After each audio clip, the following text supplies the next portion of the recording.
Это у нас получается ремонт кондиционера.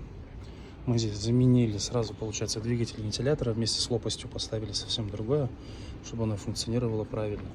Если у кого-то вопрос возникает по замене именно самого конденсатора, он идет двухполюсной. В двухполюсном конденсаторе, то есть не имеет значения, как вы подключите провода. То есть там разницы нету, то есть можно красный на эту сторону, а белый можно на эту сторону посадить. То есть вы здесь ничего не перепутаете. Этот у нас отвечает за запуск, это тоже как конденсатор такой идет, отвечает за запуск самого вентилятора. Вот. Это как раз таки вот сюда у нас она идет. То есть, ну, это дело вот так выглядит. Вот старый вентилятор.